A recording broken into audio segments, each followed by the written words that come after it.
Malam ini, Lani belum juga meninggalkan rumah. Sepertinya dia ingin menginap, dan aku harus menggunakan kesempatan ini melakukan aksiku. Bukan Mila namanya, kalau tidak melakukan segala cara demi yang diinginkan. "Mbok, kamu sedang apa?" tanyaku kepada Mbok Siti di dapur. "Sedang buat kopi hangat, Non Mila," jawab Mbok Siti. "Bagus, Lani sangat menyukai kopi. Aku akan menggunakan kesempatan ini mencampurkan racun di minuman itu." Aku membawa segelas air putih ke sudut dapur dan tidak lama kemudian gelas itu aku jatuhkan ke lantai seperti tidak sengaja. "Wah, pecah," ucapku melihat gelas pecah di lantai. "Ada apa, Non?" tanya Mbok Siti menghampiriku. "Aku tidak sengaja memecahkan gelas ini, Mbok," ucapku berusaha mengumpulkan pecahan gelas di lantai. "Biar Mbok bersihin, Non Mila." Mbok Siti langsung mengambil sapu dan mengumpulkan pecahan gelas di lantai. Saat itu aku gunakan kesempatan mengeluarkan botol kecil racun dari dalam saku bajuku dan melangkah mendekati minuman kopi yang sudah dibuat Mbok Siti. Aku langsung mencampurkan racun ke dalamnya. Tentunya saat Mbok Siti lengah. "Mbok, biar aku yang melanjutkan membersihkannya." Aku langsung mengambil sapu dari tangan Mbok Siti. "Jangan, Non, ini kerjaan Mbok," jawab Mbok Siti berusaha menolak. "Tapi bukannya Mbok sedang bikin kopi hangat?" tanyaku mengingatkan. "Oh iya, Mbok letakkan dulu kopi itu sebentar, Non, biar Mbok saja yang membersihkannya." Mbok Siti langsung membawa kopi yang sudah dibuatnya tadi berlalu meninggalkan dapur. "Lani sayang, aku sudah tidak sabaran melihatmu lumpuh. Mas Bayu tidak akan menikahi wanita lumpuh." "Mbok Siti, maaf kalau aku menjadikanmu kambing hitam atas apa yang aku lakukan," gumamku di hati merasa menang. Aku mengintip di balik pintu, melihat Mbok Siti membawakan minuman kopi hangat dan meletakkannya di meja depan Lani. Kulihat di sana ada Lani, Mas Bayu duduk bercanda. Tentunya ada Caca di antara mereka. Tapi mataku juga melihat nenek gila itu ikut duduk berkumpul bersama mereka, meskipun dia tetap duduk di kursi rodanya. "Ini kopinya, Non," ucap Mbok Siti kepada Lani. "Terima kasih, Mbok," jawab Lani dengan suara lembutnya. Lani, cepat minum kopi itu agar aku bisa melihatmu lumpuh sama seperti ibu mertuaku tersayang. Aku sudah tidak sabaran menyaksikannya. Aku akan menerima kemenangan sebentar lagi." Mbok Siti meletakkan secangkir kopi di meja depan Lani duduk. Caca duduk di antara Lani dan Bayu. Ibu Bayu juga duduk di samping Lani, meskipun masih di kursi roda. Sementara itu, Mila mengintip di balik lemari melihat dan berharap Lani meminum kopi tersebut dan membuatnya lumpuh. Mbok Siti akan menjadi tersangka karena dia yang menyuguhi secangkir kopi untuk Lani. Itulah rencana Mila. "Ini minumnya, Non Lani," ucap Mbok Siti dan berlalu ke dapur. "Terima kasih, Mbok," jawab Lani. "Kamu suka minum kopi, Lan?" tanya Bayu kepada Lani. "Iya, Mas, aku suka kopi hangat sedikit gula," jawab Lani dan mengambil secangkir kopi di meja, ingin meminumnya. Sama seperti Bayu terdiam dan tidak melanjutkan kata-katanya. "Sama seperti siapa, Mas?" tanya Lani tetap memegang secangkir kopi, tapi belum diminumnya. "Maaf, aku salah bicara," jawab Bayu berusaha tidak menyinggung Lani. Karena kopi itu minuman kesukaan Luna.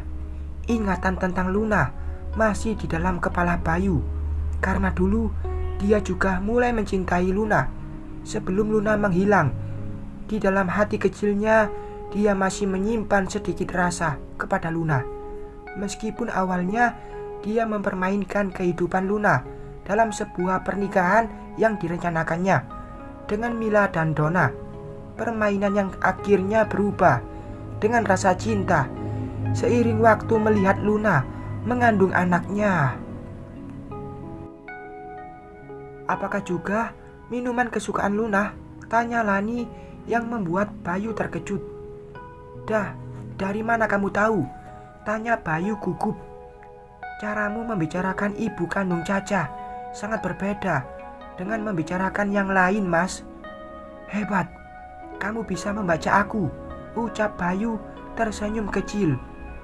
"Mama Luna itu jahat, Bunda." Caca juga ikut bersuara. Lani terkejut dengan apa yang dikatakan Caca. Kenapa Mila bisa menanamkan kebencian di hati Caca terhadap ibu kandungnya sendiri? "Mila betul-betul sangat keterlaluan," gumam Lani di hati. "Sayang, tidak ada seorang ibu yang jahat di dunia ini." Lani berusaha meluruskan cara pikiran Caca yang ditanami Mila selama ini. Mama Mila bilang Caca ditinggalkan waktu bayi oleh Mama Luna. "Caca benci sama Mama Luna," jawab Caca polos. "Surga ada di telapak kaki ibu, sayang. Dosa kalau kita membenci ibu kandung sendiri." "Tapi kenapa Mama Luna meninggalkan Caca?" "Mungkin ada sesuatu alasan yang belum Caca ketahui," jawab Lani berusaha membuat Caca tidak membenci dirinya. Caca juga belum pernah melihat seperti apa Mama Luna. Kata-kata Caca membuat Lani semakin terkejut. Begitu kejamnya Mila mempengaruhi Caca.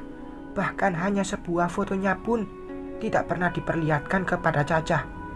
Bayu juga tidak mempermasalahkan semua ajaran Mila kepada Caca. Secangkir kopi di tangan Lani diletakkan dulu di meja. Sebelum diminumnya, dia memeluk Caca dengan perasaan sedih. Dalam hatinya ingin memberitahukan Caca kalau dia adalah ibu kandungnya. Tapi semua ini belum saatnya, karena dia masih ingin membalaskan Mila dan Donna. Tentunya juga memberi pelajaran kepada Bayu agar tidak mempermainkan sebuah pernikahan atau wanita. Lama sekali wanita itu meminum kopinya, ucap Mila kesal, tetap mengintip di balik lemari. Keberadaan Mila mengintip di balik lemari dilihat Ibu Bayu. Ibu Bayu langsung terkejut dan mengerti apa yang akan dilakukan Mila, karena Mila terfokus melihat Lani dan secangkir kopi di meja.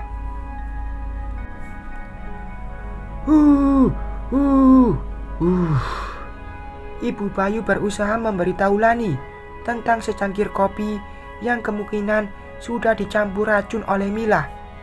Ibu Mas Bayu tahu betul sifat Mila, karena apa yang dialaminya sekarang juga sesuatu yang dicampurkan ke dalam minumannya sebelum dia lumpuh.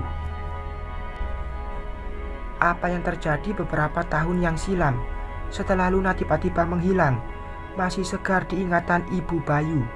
Dan Ibu Bayu tahu kalau semua ini perlakukan Mila dan Donna. Tapi apa daya, dia tidak punya cara dan kekuatan untuk membuktikan atau melawan Mila. Ancaman akan hampir setiap hari didengarnya dari mulut Mila. "Mama kenapa?" tanya Bayu kepada ibunya.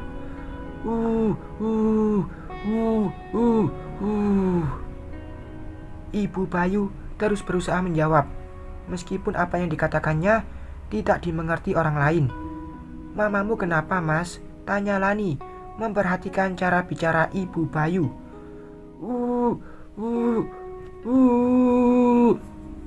Ibu Bayu belum juga berhenti mengeluarkan suara sambil tangannya berusaha menggapai secangkir kopi di atas meja depan Lani. "Jangan, Mah, nanti minuman Lani tumpah," jawab Bayu berusaha menjauhi ibunya dari meja. "Lan, jauhi kopimu, karena mamaku seperti ingin menggapai kopimu. Lani langsung terpana, berpikir dengan apa yang dikatakan Bayu. Ingatan tentang Mila membeli racun melintas di kepalanya. Dia juga berpikir menghubungkan tentang 3 huruf yang diketik Ibu Bayu tadi di ponselnya. RAC. Lani langsung berpikir kalau RAC adalah tulisan racun.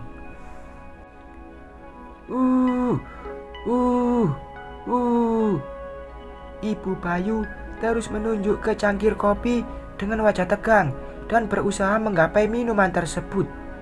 Dasar nenek gila, kenapa dia berusaha menghalangi Lani meminum kopi itu? Gumam Mila sendiri masih tetap bersembunyi. Nenek mungkin ingin meminum kopi bunda, ucap Caca kepada Lani. Oh gitu ya sayang, jawab Lani. Lani mengambil secangkir kopi di meja dan memberikannya kepada Ibu Bayu. Lani sangat penasaran apa yang dilakukan Ibu Bayu dengan secangkir kopi itu. Mah, Mama mau minum kopi, tanya Lani dan menyodorkan secangkir kopi itu. Belum sempat Ibu Bayu menjawab dan secangkir kopi itu masih dalam pegangan Lani dengan jarak dekat dengan Ibu Bayu. Dengan tangan gemetar, Ibu Bayu langsung mengambil kopi di tangan Lani dan membuangnya ke lantai. Secangkir kopi tersebut berserakan di lantai beserta dengan pecahan cangkirnya. Mama, apa yang Mama lakukan? Tanya Bayu terkejut melihat apa yang dilakukan ibunya.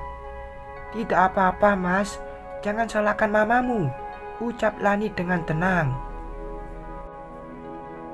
Lani terpana sesaat melihat secangkir kopi yang berserakan di lantai.